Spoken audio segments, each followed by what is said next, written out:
All right, welcome back to another episode of Inboxing. I'm your host, Hill Berg. Inboxing is brought to you by the amazing folks at Ongage. If you haven't heard of Ongage or you haven't checked them out, you absolutely should and get a demo and see what they can do for you. I've seen, I obviously as an email marketer, I've worked on a lot of platforms, and it reminds me a lot of, I don't want to say what brand, but basically it allows you to do so much. And it's really like incorporating data into it is a cinch, and to make to make it work. I said I lost my train of thought. Yeah, but Ongage, I'm talking about Ongage. Yeah, so just about Ongage, that it's a fantastic platform. And if you're really interested, I encourage you to go to hillberg.com/Ongage. If you go through that route, it'll redirect you to Ongage. But what that will do for you is make sure that you get 10% off on the first 6 months. So that's important. Our guest is Samar. We're talking to her now. She said, "Yeah, she hasn't shown. She's running a little bit late." I just curious, is anyone? I don't, according to StreamYard, no one's watching, which is fine. But I'm just curious if anyone is watching. Can you leave a comment? I'm just so curious to know if anyone's here. And let me just mute other windows that I have open. And yeah, okay, so that's that. That's about Ongage.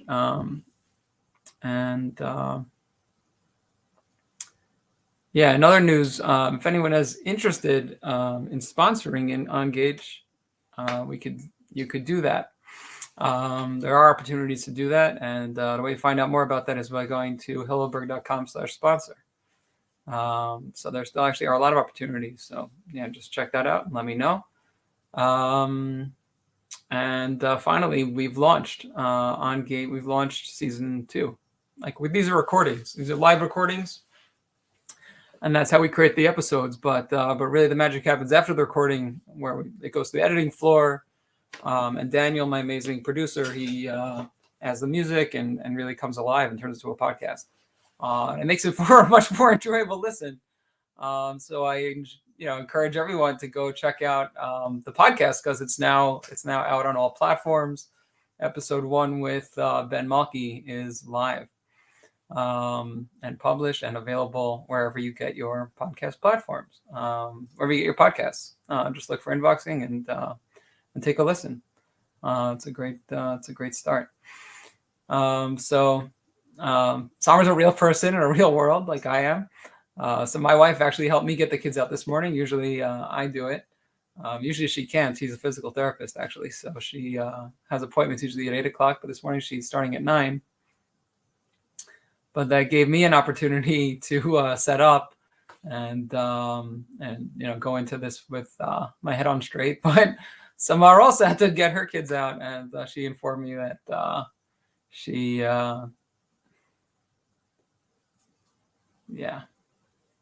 the OS, the Apple operating system.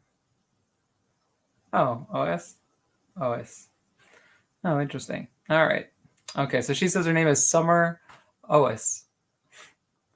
But when she gets here, we'll talk about that, because I think I'm very excited about today's guest. For one, we haven't had a copywriter on in a long time, and I love talking about copy because I love great email copy. I feel like it's such a way to develop a brand. I was so disappointed when I couldn't. I was supposed to have Chubby's on. I was going to have Ashley from Chubby's on in December or January, and apparently Chubby's was acquired, and then we couldn't do that. But I haven't done a copy-based email episode about copywriting in a long time. So I'm really excited about talking about copy. But really, I'm really excited about today's guest, because I just feel like she's such an interesting story, and I don't really know the whole story, but I know that, I don't want to say anything wrong. So maybe just wait till she gets here. She could explain her story. From what I could tell from LinkedIn and limited digging, is that she's a Pakistani Muslim woman who came out of, that world and, became a force in the email marketing community as a copywriter with a course. So I just think that's amazing. Like, just to be able to do that really like blows my mind. And I'm really excited to hear about that and hear about the challenges that she's faced, because there's no question that's not an easy thing. And there's a lot of challenges. She'll tell us about the challenges, and I'm really excited to hear all about it. And anyway, no one's yet watching, so that's fine with me. I must say I've gotten a lot more comfortable with the talking to no one. Used to kind of freak out in this part of the podcast, but I'm fine with it, really. All right, Samars here, or Samar, or we'll get into it. Samar Owais. We'll call her Samar Owais. I'm really glad she's here, and like I was saying, yeah, I'm really excited about today's guest. Today's guest is Samar Owais. Samar Owais. We're going with Samar Owais. She's a fantastic copywriter. And she, like I was saying, I don't know if she's heard any of the intro. I don't know if she was listening before she jumped in to the waiting room, but like I was saying, is that she's come out of, as a Pakistani Muslim woman, she's developed her brand as a, a master Saas and e-com copywriter, and with her own course. And I'm really excited to hear about all the challenges and how she, was able to build such a great brand and get work for some really fantastic brands. So without any further ado, let me let her in, and we'll talk for the first time ever, really.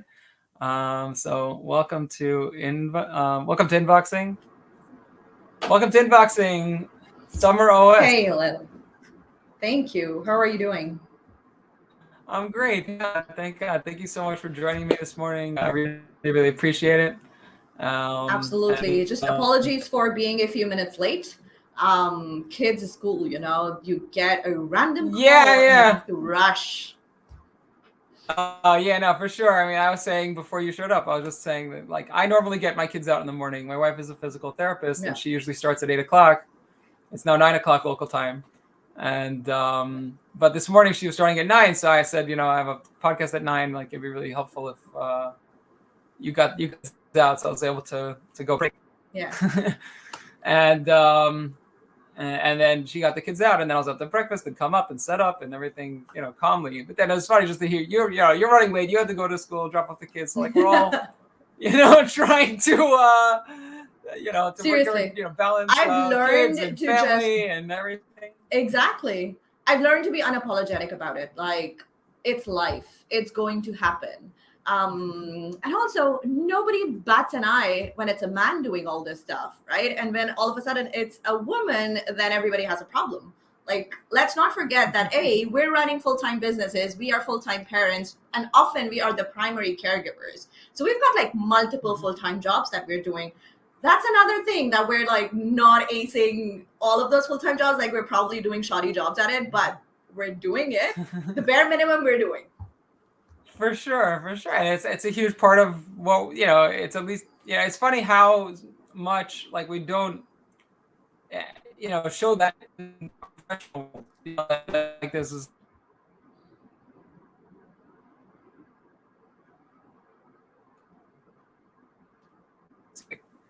But there was a guy posted himself like holding his baby, on LinkedIn. And someone like called it out, like, "Oh, that's so sweet." But like, would a woman do that? Like, no, it's not much. It's not. We don't, because we worry that it's unprofessional.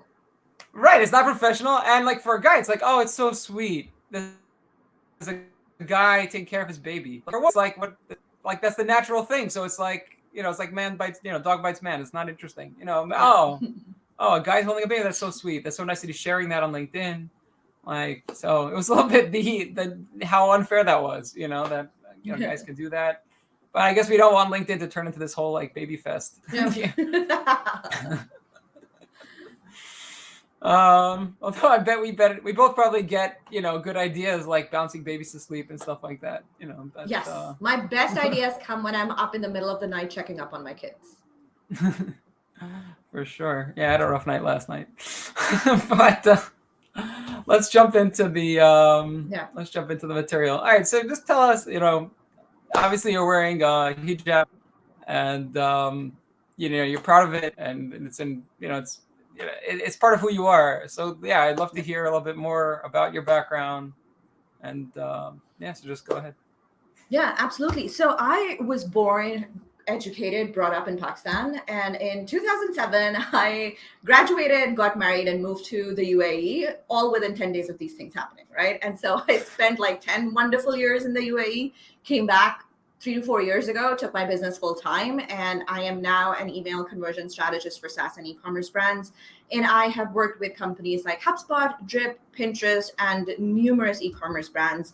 And I love every part of my business as it stands today. Wow. Can you tell us a little bit more about like what was the impetus? Like, is your husband from the Emirates or just no? So you know how there's a thing in the subcontinent where like people get jobs in Dubai and then move, right? So my husband's dad got a job there in the 70s. And so they moved when he was 10 months old, never lived here before we moved here 4 years ago, spent his entire adult life in the UAE, got educated there, had a job there. And then all of a sudden his entire department shifted to Pakistan. And so we had no choice. Like the other option was resign or like just move. And like the job market sucks. And so we were like, it makes sense to move while they're giving us good benefits. And my business wasn't full time at the time, and we were financially struggling because we had a growing family, lots of more financial responsibilities, but better jobs weren't coming along, raises weren't all that much. And so we decided to move, take advantage of all the benefits that his company was giving us. And it wasn't a tough move for me because I grew up here, but it was extremely tough for him and my kids who were born in Dubai. It took us a while, but we're all extremely well adjusted now. How do you compare, like, living in Pakistan versus like Dubai? Like Dubai, to me, oh my God. Yeah, go ahead. So in Dubai, like I could drive around alone at 4 a.m. and I've done that without any fear, right? It is for women, I feel like it is the safest place on earth.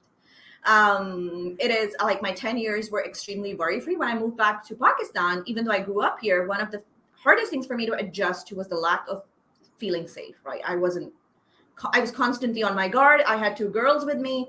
My daughters were constantly like, I got reintroduced to the idea of keeping yourself safe, right? And now I had 2 daughters, and that was like added responsibility. And so it was extremely stressful. Security is number one. Even though Pakistan is relatively safe, right? It's just a different kind of safe. I would say that. And you have to be street smart to live in Pakistan. The other thing was like in Dubai, I could walk into any government department and to get my work done, and it would be done like it normally is, right? Here, I have to either take my husband or my dad with me for things to get done. Otherwise, nobody takes me seriously. And it is extremely frustrating.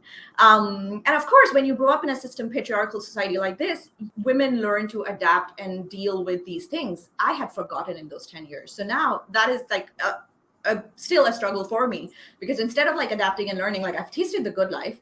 I know how bad it feels when like you walk in to get your, let's say, the discrepancy in your electricity bill challenged and nobody's taking you seriously, and then you have to call your dad like, I need help here. It's extremely demoralizing. But I've learned to like deal with it with the fact, like I tell my dad, I'm sorry, you have to come with me. Like my husband's working, you're the retired guy in the family, you need to come with me. Otherwise it's not gonna get done and it's just gonna drag on. So that's the main difference that I feel these days. Right. So what? We'll jump to the next question. So yeah, like how, what got you interested in email? Like how did that become your passion? I got my start as a content writer in 2008. So when I moved to the UAE, like 10 days after graduating, I was bored. I didn't have a driver's license, and nobody was giving me a job. And this is so unique to Dubai, right? If you live in Dubai, if you've lived the expat life, then you know how important a driver's license is in that country. And so I was like, okay. Then I ran a Google search for writing jobs online, because writing was also something that I was doing in Pakistan as a freelancer. And so I found a website that was paying me $10 an article, and I thought I'd hit pay dirt. But what I really hate was a content mill. But that was my start. And by the time I got my driver's license, the freelance bug had bit me, and I was like completely unemployable at the time. And so I decided to just continue freelancing. And I wrote content and ebooks for like startups and companies like Marriott and Intercontinental, MetLife for like 10 years before I burned out, right? And when I burned out, I was like, what else do I do? Writing is the only thing I'm good at. So if not content, then there's copy. And by that time, I discovered copy hackers. And so I started experimenting with different types of copy, cried my way through sales pages, website copy, landing pages, did not enjoy it at all, right? And then I tried email copy because I met Val Geiser in a course and absolutely loved every bit of it. And I was the happiest I'd been working while I was working on my first email project. And that is pretty much how I got interested in emails. And for people that don't know Val Geisler, you just are like, I know she now works for Klaviyo, right? Yes, she does. So Val is an email queen. She got her, like, she has the best strategist mind I have seen. Like, she is, and she taught me everything I knew in the beginning of my career, right? So Val Geiser is an email strategist like me, but and she's running an agency back in the day before she got snapped up by the smart people at Klaviyo. Got it. Okay. What kind of things do you find upsetting in your own inbox? Subject lines. Like even before I open an email, if it's like sent, if every word is capitalized, doesn't feel like a communication, right? Email is a communications tool before it's a marketing tool. Your subject lines need to be sentence case. Like capitalizing this is not a headline. A subject line is not a headline. A subject line is not, even headlines, I would argue, need to be written in sentence cases. So that is the one thing that I find really upsetting. It's an easy win, right? Like, come into your subscribers' inbox like you're a friend, or like they want to hear from you, rather than like a newspaper boy announcing today's headlines at the end of the street corner, right? Please don't do that. You're saying keep the inbox conversational. Like that's like, yes. It sounds like that's like your number one priority. Yeah, you're not absolutely. writing an ad. It's not an ad. It's not exactly. Okay, that's interesting. I mean, I'm guilty. I like capital case on subject lines. Try sentence. I feel like my pre-headers are always sentence case, meaning like that's like my headline, and then like it's like, oh, my little, now I'm talking to you. You know, like that's how I think about it. But then you start the conversation by shouting at them. Capitalization is equivalent to shouting. Well, I'm trying to get their attention. I think it's like that's like the billboard. Like that's, like I want, like I love that like interplay, between like the subject line and the pre-header. Like you have that. Yeah. All right. Cool. Yeah. And what was your biggest mistake? Oh my God, getting cocky about my strategy brain. So 2 years ago, there was a brand that reached out to me maybe 6 weeks before Black Friday, Cyber Monday. They had 25,000 email subscribers that was built out of their customers, right? So they'd done no email marketing before then. They hadn't built their email list, but they had made these sales, right? So 25,000 people had bought from them, and they had their emails, and they wanted to market a Black Friday sale to them, right? And so I was like, you know what? This is a challenge. I can do it.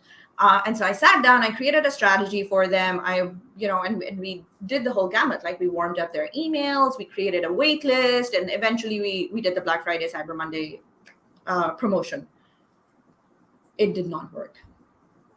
And did not. And the only saving grace was that the client made enough money to cover all their expenses, right? So They didn't lose money, and that was the only saving grace. But to me, that's a failure.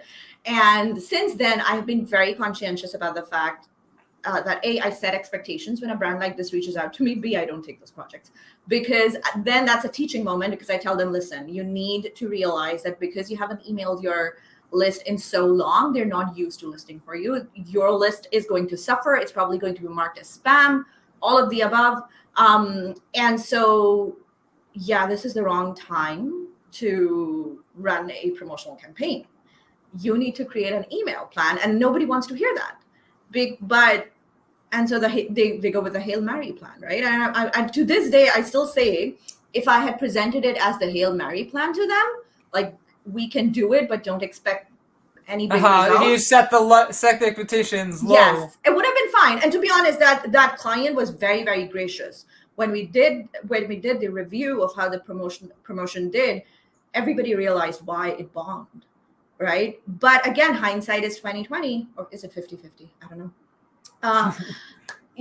And so if I had said the same thing to them before running the promotional campaign, they weren't in the frame of mind to listen, because everybody was telling them Black Friday promotions are the ones that make you the most money, et cetera, right? It wasn't until they went through it and realized that Black Friday promotions don't always make you money that they realized what their mistake was. And so I feel like that has been my biggest mistake to date. All right. Let's jump. So what was your biggest win? Recently I found out this win. Okay, so part of my business is also doing email strategies for Saas businesses, right? So I focus on onboarding and retention focus. And so I had a client who came to me saying that Adobe was stopping support for Flash, right? And they, a few years ago, a couple of years before Adobe announced that, they had moved their old version, which was built on Flash, and built a new version on like another HTML5 or something, right? And they had moved the majority of their users to the new version, but with Adobe announcing that it was stopping support, they realized that a big chunk of their users were still using the old version simply because they were comfortable with it, right? And so they never migrated. And now they were under the gun to migrate, because once Adobe stopped support for Flash, their software would start breaking up, even if they tried to maintain it. So, and these were like paying users, and this was a B2B SaaS company. And so some of these companies were paying them hundreds of thousands of dollars a year, right? And they did not want to lose that revenue.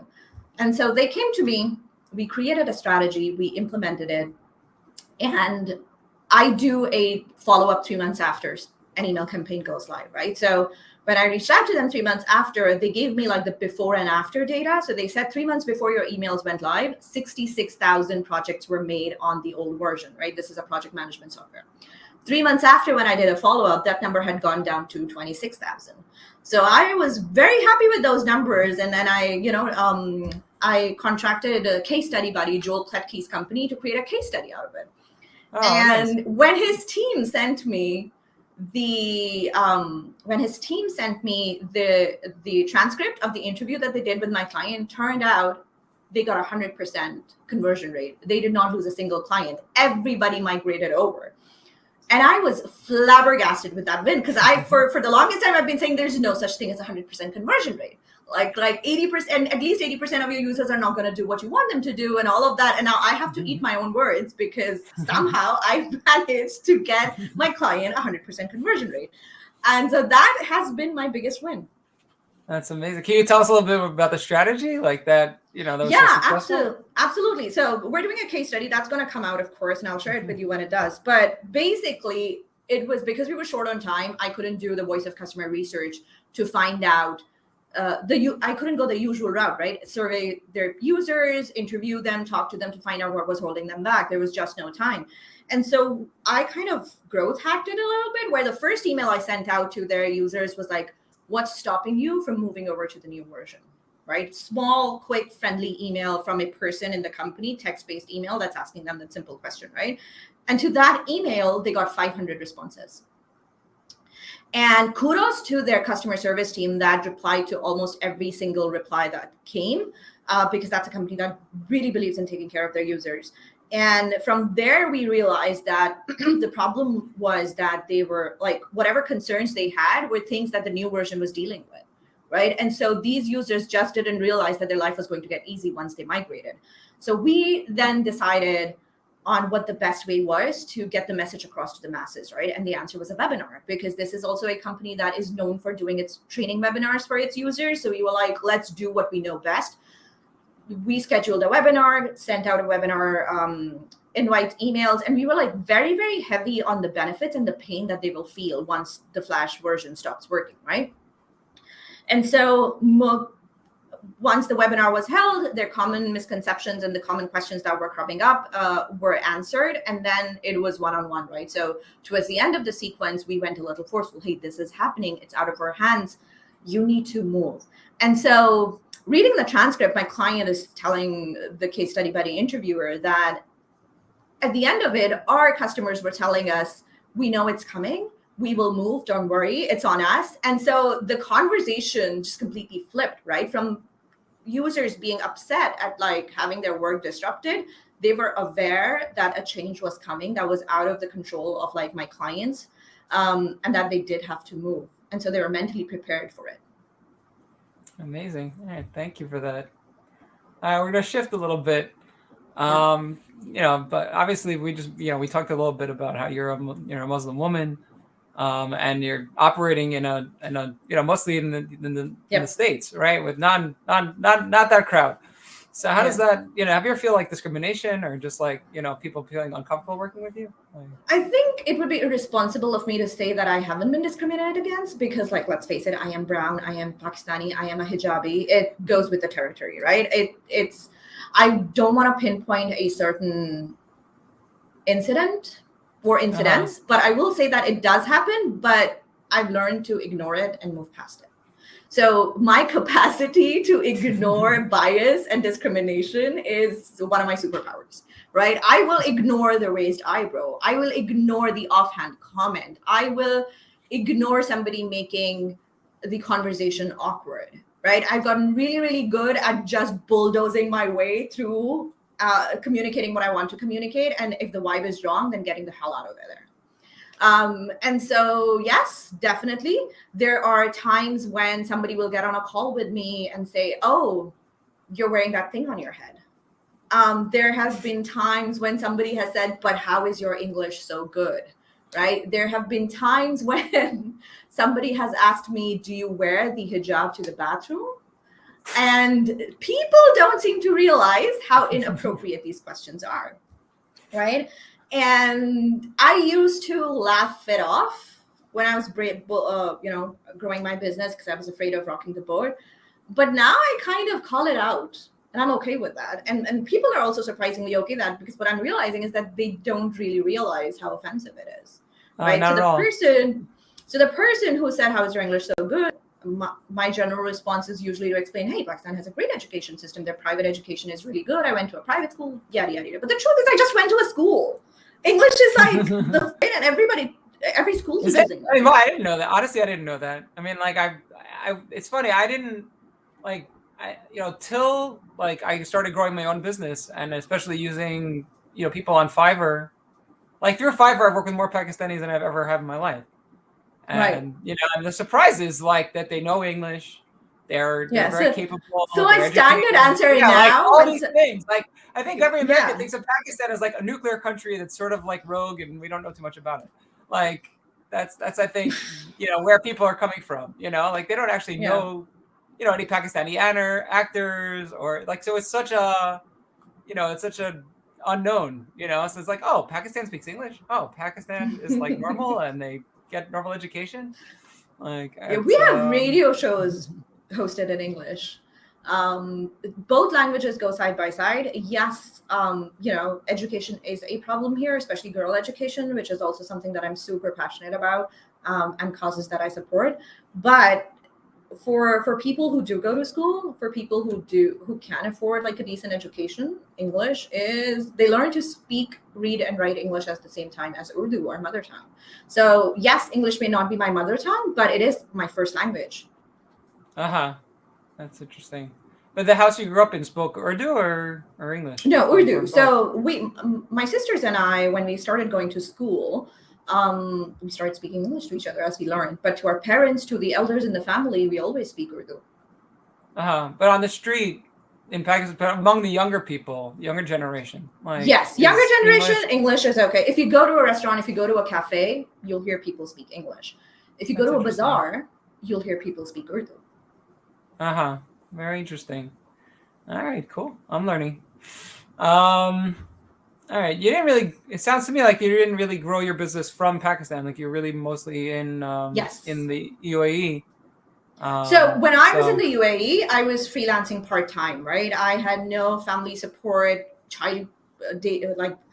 oh my God, childcare was super expensive there, right? And so really? I wasn't making that much money. I couldn't afford like more than 2 hours of a babysitter per day. Obviously, things were very limited. It wasn't until I moved to Pakistan and my family's here, right? My parents are here, my sisters are here. Support. I had support. I was able to take my business full time because if I had a deadline or if I had a call, I could talk to my parents to keep the kids for a while, right? And I was smart. When I moved here, I rented a house that was like 5 minutes walk from my parents. So it was really easy for my dad to like pick up my kids on the way back from the mosque, right? When he would be done with his prayers. And so I was working 12 to 14 hours. Like we were under huge financial constraints when we moved here. And I knew that I needed to make something of my business. So I worked my ass off basically. Right. When did you start doing the courses? I know like you have, 2020 is the first time that I ran the course, right? So I have been a voracious course taker because that's how I grew my business. Like every time I wanted to learn a new skill or learn something from some particular person and they had a course, I would take it.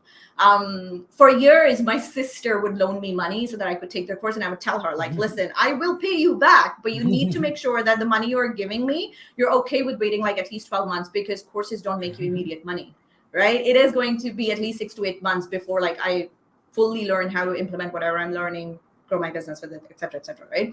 So that's what I also mean by support. Not just emotional support and like familial support, but also financial support when I needed it. So I would take courses, and my big gripe with most of the courses was they were pre-recorded. That means they were getting out of date very fast. And if I didn't get in like when the course was first launched, when the information was like super fresh, I was finding that the information wasn't very relevant, right? This landscape was changing really fast for the online business world. And so when I decided to create a course, it was extremely requested. Like I went to a copywriting conference in New York in 2019 and everybody just kept asking me like, when are you going to teach us about emails and stuff? And so my business coach at the time was like, and she was also attending the conference. And she was like, there is a demand. You need to start thinking about it. And so I went home from the conference, outlined what I would teach, sent it to my coach, and she was like, yeah, this looks great. Let's put it on Facebook and see if there's any interest. And so I put the details on Facebook. There was a lot of interest. And so my coach was like, let's create a sales page on a Google Doc. You don't have to create a landing page for it or anything. Let's just see if there's like any takers. If there aren't, you can just return everybody's money and, be done with it. So I opened up 10 spots to the beta round. They got snapped up and my email list was like less than 200 people at the time. And that's when I knew that there was a demand. And I teach live. I answer questions live. And the reason I teach live is because I teach a course in the e-commerce space, right? And so the e-commerce world is constantly changing. And teaching live means I can update my my teaching material as and when needed. And so the information always remains fresh. How many people have taken the course like till now? I think about 65 in total. So I opened limited spots, right? So the beta round was 10 people. The next round had 30 people, 36 or 37, I'm forgetting. And then this round has 21 people. Yeah, I'll tell you, I was on the fence. I definitely considered it. All right. What do you think are the biggest stereotypes or misconceptions people have about Pakistan? I've already mentioned it, but like the English being one, right? People in Pakistan don't speak English. Please, we do. We understand it. We read it. Most of our books are in English. The only books that Pakistan was part of India, right? Yep, Like, absolutely. Until and India 1927. and India was British Under the for- British rule, yes. exactly. The garbage that comes with being under British rule. Oh my God. But yeah. So there are remnants of all of that. But that's the biggest stereotype. Like, people from Pakistan, English, are highly educated. B, we can kick ass when we decide to focus on something. All right. Yeah, I think people like associate it with. We have a comment. I'm just curious. I don't see it until I click it. It's garbage. I don't know who's writing, but shoot, I lost my thought. Oh, nice. I think people think like hijabs. They think Taliban. They think like totally, burqas. Like. So here's the totally, thing. Totally. Again, we are society. kind of going off. I go off tangents, but I feel this is important. So you know how freedom of choice is so touted in the Western world? Like, wearing the hijab, wearing the burqa is a choice.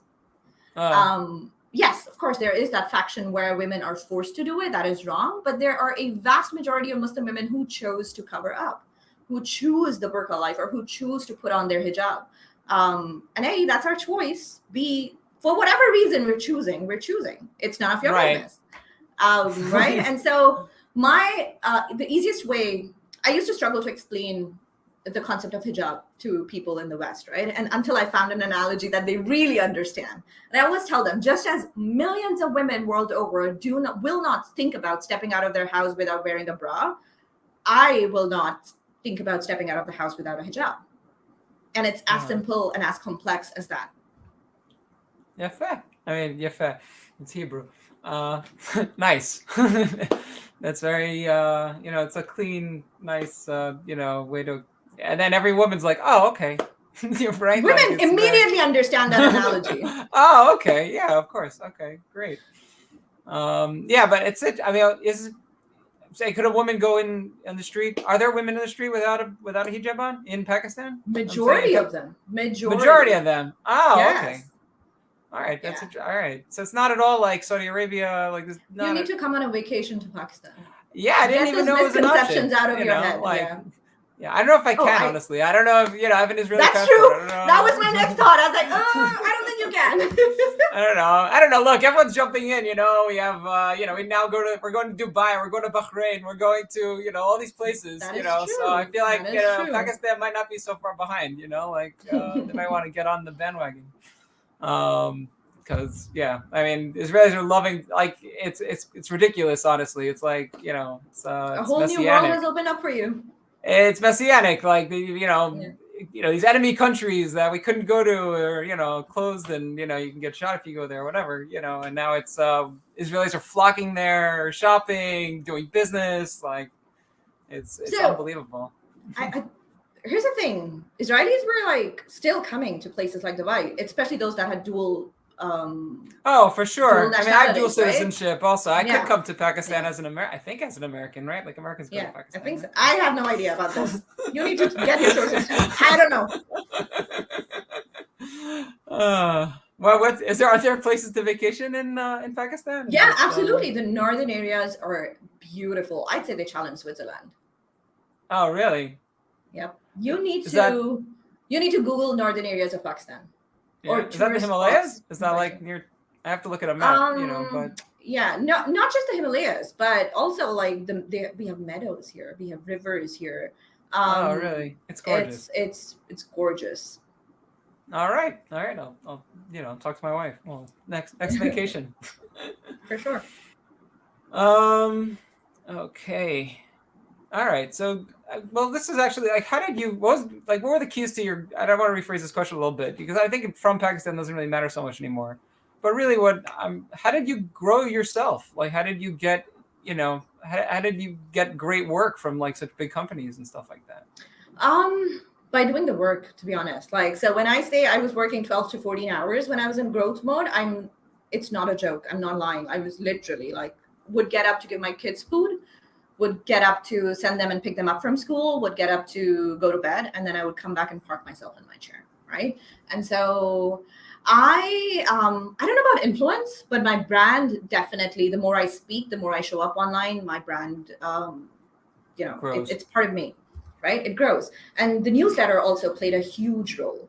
Like every big thing that has happened in my business can be traced back to my newsletter, emails done right. And so I for like 9 to 10 months, I was sending out an email consistently every week. And the more I wrote, the more I realized that I was challenging the status quo of emails. And like the unofficial tagline of emails done right is that I pick an email fight. And so that really set me apart, because like maybe nobody's picking email fights or saying in that way. I don't know. But like my newsletter led to an invitation to speak at Litmus Live in 2021. Somebody at Pinterest saw that talk, and a year later, when they needed help with their email notifications, they reached out to me for a consulting project.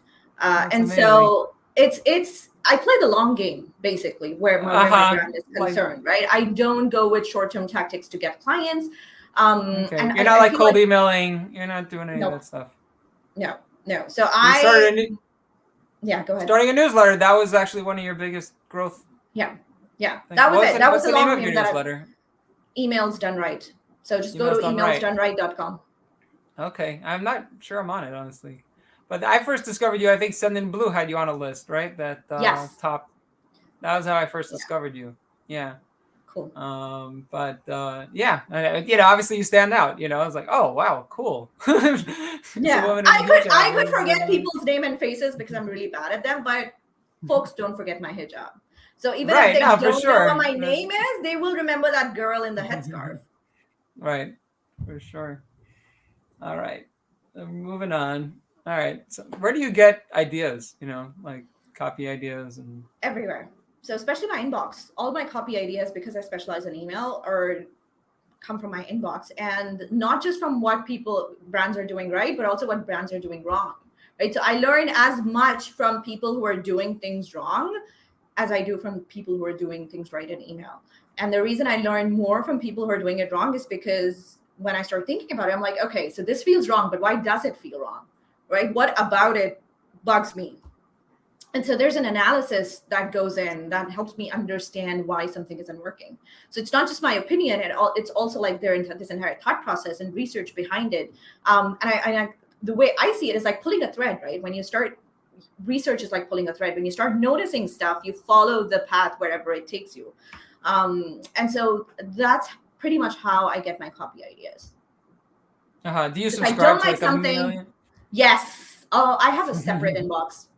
And I think I'm on the email list of at least 200 brands at this point. Is this stuff like that Copy Hackers like teaches, or like, because I've heard that, because I'm sure Nikki Elbaz. Yes.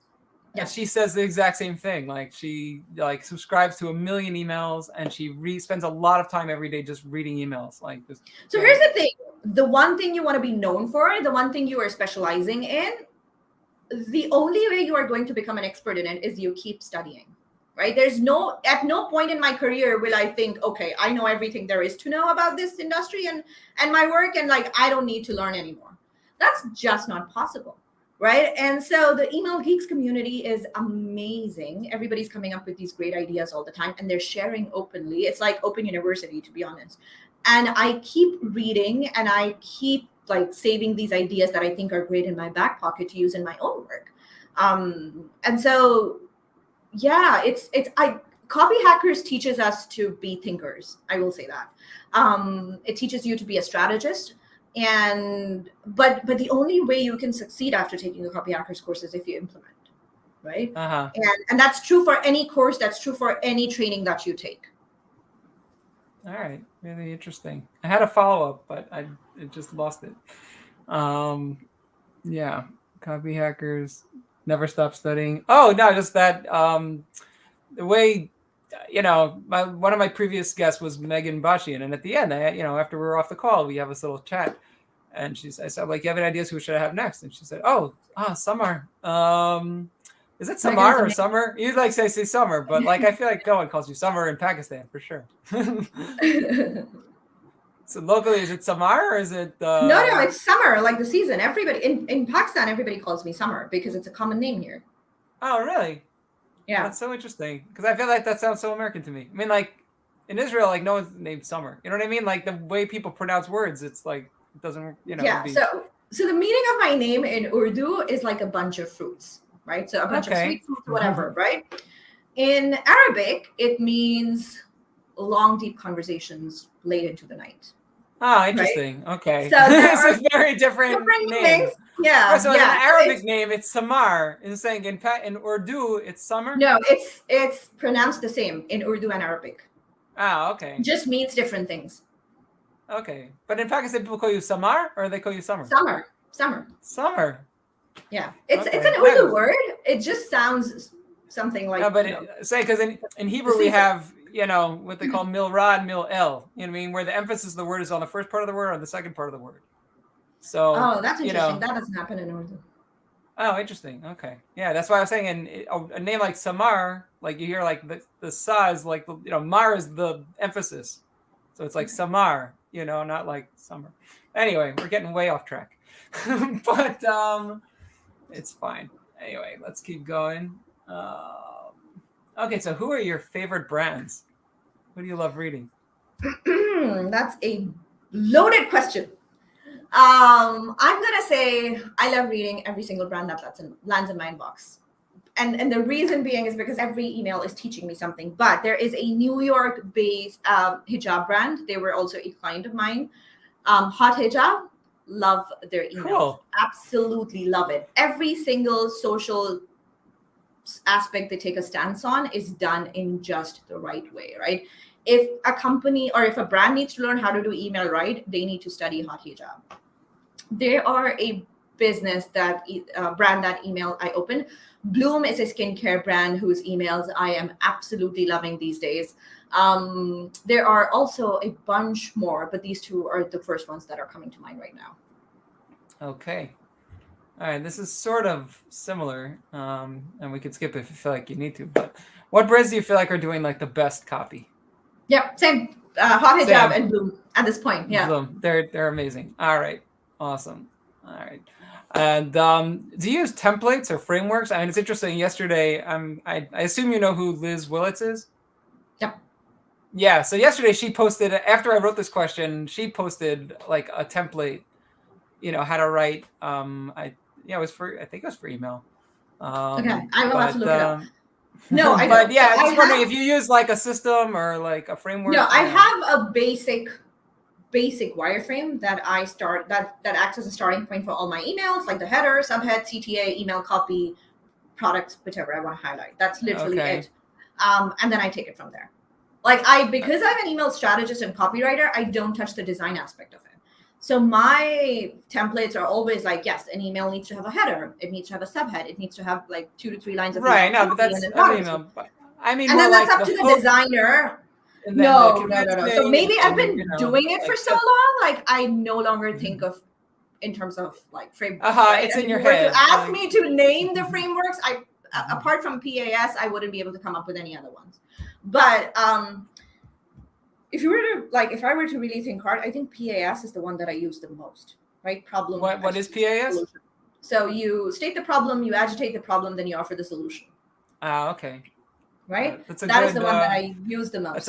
It's a good sales call tactic also. Yeah, absolutely. And it fits perfectly in an e-commerce email as well. Okay, cool. All right. So if somebody wanted to up their copy game, what would you suggest, besides taking your course, of course?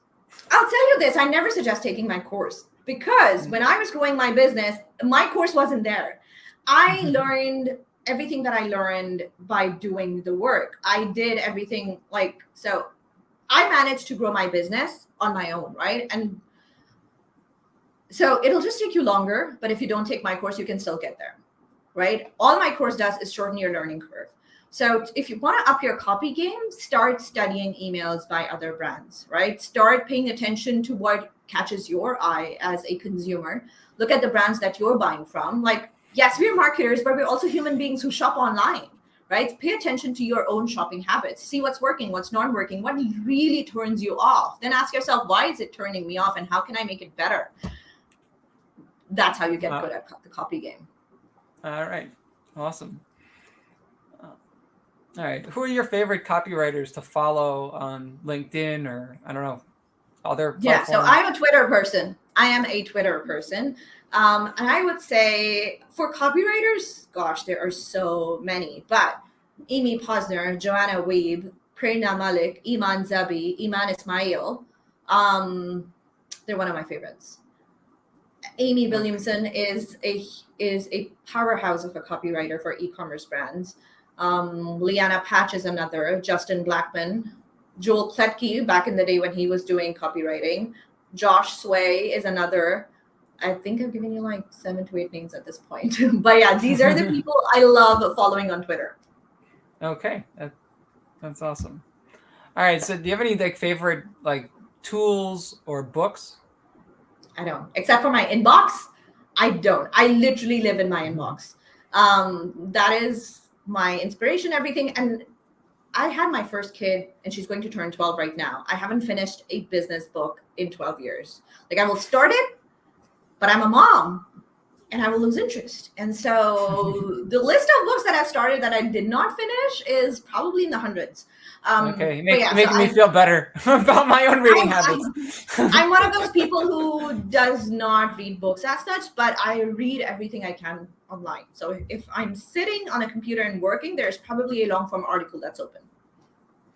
All right. So yeah, even if you're not reading books, just follow the people that you want to learn from, stalk them online. It's the only acceptable form of stalking. Listen to their podcasts, look at what content they're publishing, get on their newsletters, find out what they're tweeting about and who they're interacting with, and then follow them. And that is how you learn. All right. Awesome. All right. Recently, and like in the last few years, like there's become like AI tools for copywriters or to replace copywriters even. Thinking of specifically, I've done, and any word is targeting me now. You know, I might have clicked an ad or something. And Phrasey I've known about for a while, but they've recently like grown and, you know, and they're doing some actually really interesting stuff. I assume you're familiar with both of them. So do you think AI could either supplement copywriters or even replace copywriters? No, I think they can supplement. So they can give a helping hand, right? And I know Sam Woods is doing some amazing things in this space. So I am not going to brush off AI, but will it replace it? Probably not. Will it give copywriters a helping hand? Absolutely, yes. Shitty first drafts might very well become an AI thing. I know subject lines have already been, gamified through AI, and I use those tools whenever I'm stuck to get ideas. But like, still, they throw shitty ideas at me. But still, it sparks that thought process where, like, okay, how can I make this better? But yeah, if you want to sound different from the crowd, you are always going to need a copywriter. AI will make you sound like everybody else. Okay. Okay. Yeah. How important do you think it is for brands to develop a single voice? Extremely important. Extremely. So here's the thing: even if you've got an email list of hundreds of thousands of people, when you send out an email, it's going to one person. And so that is your chance to develop a one-on-one relationship, which is why I say email is a communications tool before it's a marketing tool. And so people like hearing from people they know, right? And so if you create a single brand voice that is cohesive across your brand, people will feel affiliated with you. They will feel an affinity to you. And they will watch out for your emails in their inbox. Like I watch out for blooms and hot hijabs. I love it. All right, what do you find is the most challenging part of email copywriting? Just getting started. Like the blank page syndrome is very real for me. And so I tend to, like, when I'm really, really stuck, I tend to make a game out of it, right? What is the shittiest subject line that I could come up with? What is the most basic email copy or headline that I can come up with? And then if that doesn't work, I start swearing in my copy, right? These damn socks. and so I turn it, I take the pressure away, I make it fun. And then it's easy to clean up copy, it's easy to edit copy, it's easy to refine copy. it's impossible to edit something that's not written. And so my whole thing that I find challenging is just getting those words on the doc. Once they are there, my life becomes infinitely easier because I can make bad writing good. I can update it. I can edit it. I can polish it up. But if it isn't written, there's nothing I can do with it. Right. All right. We've reached the end, and it's sort of like open mic time. So if you have any final short thoughts you want to share. Yeah, absolutely. So for anybody interested in emails, there are so many free resources out there. You don't necessarily have to take a course, but you do need to do the work. So actively educate yourself, whether that's through courses, whether that's through your the free resources out there. Do it, keep doing the work. And when you reach out to people for help, don't ask basic questions like, how do I break into email? Please do your research. Come up with more intelligent questions so that the person you're reaching out to also realizes that you are doing the work and that it is worth their time to reply to you. All right. Awesome. Samar Owais. Yep. Samar Owais. All right. Cool. Thank you so much. I really, really appreciated the time and the openness. And I just had a really, really enjoyed our conversation. So thank you so much for joining me this morning. Thank you. And, thank you for having me. Yep. Let's be in touch. All right. Bye. I'm going to kick you out, but you can stick around. For sure. All right. That's our show for today. Thank you, everyone who joined and listened and commented. If you need a follow-up, you can. That's our show for today. Thanks, everyone. Have a good one.